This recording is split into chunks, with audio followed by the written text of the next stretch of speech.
Hablamos de algo que está ocurriendo, que es una realidad, que lo demuestran los datos, y es que las familias ahora mismo tienen más perros que niños. Blanca. Efectivamente, son datos de la Red Española de Identificación de Mascotas que arrojan cifras de que en España hay más de 10 millones de perros y gatos frente a poco menos de 2 millones de niños entre 0 y 4 años. Nosotros hemos querido hacer una parada en el factor económico, luego haremos en más factores, obviamente, y es que fíjense lo que cuesta pues mantener en estas edades de los 0 a los 4 años a un niño frente a una mascota. Pues estamos hablando, la alimentación infantil puede llegar a ascender hasta los 3.000 euros al año frente a los 780 de media de mascotas. Siempre podemos elegir un pienso mejor o peor.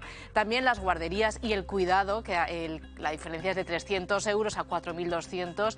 En tema de salud y productos para la higiene y la salud, en cuanto hablamos de mascotas, estamos hablando de unos 650 euros al año. También esto depende mucho, frente a unos 850 al año. Y en ropa y accesorios, sí, porque hay mascotas que también necesitan sus accesorios. Estamos hablando de 135 euros frente a 725. El gasto total promedio del año de una mascota oscila en torno a los 1.900 euros y el de un niño en torno a los 8.775 según nuestras cuentas. Esto es el factor económico, que es uno de los factores que determina cada vez más que las personas no tengan hijos y se decanten por una mascota. Pero Pablo Redondo, sociólogo, no es lo único que declina la balanza.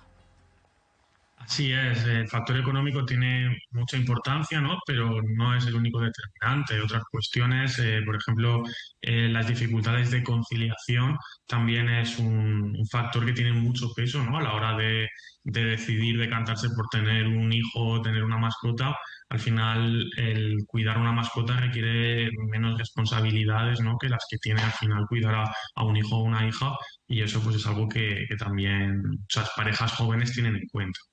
¿Qué es lo que aporta una mascota en un hogar, ya sea una persona la que lo habite o una pareja? Perdón, no he escuchado bien la pregunta. No, te preguntaba que qué es lo que aporta una mascota socialmente a una persona o una pareja que deciden, bueno, pues que ya que no van a tener hijos, pues adoptan un perro o un gato.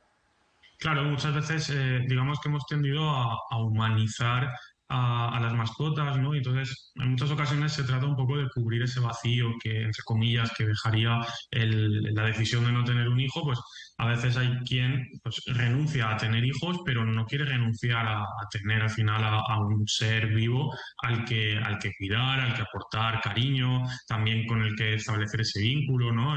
También combatir la soledad, que en personas jóvenes también sucede. Pero incluso en ocasiones ya no es que tendemos a hablar un poco de que las mascotas sustituyen a los hijos, pero no necesariamente tiene que ser siempre así. También hay parejas jóvenes que deciden tener una mascota previamente al tener un hijo, como también un poco en forma de entrenamiento, o también una forma de tener al final ese cuidado de forma compartida antes de dar el gran paso de tener hijos, ¿no? Al final hay muchas situaciones familiares que llevan a tener mascotas.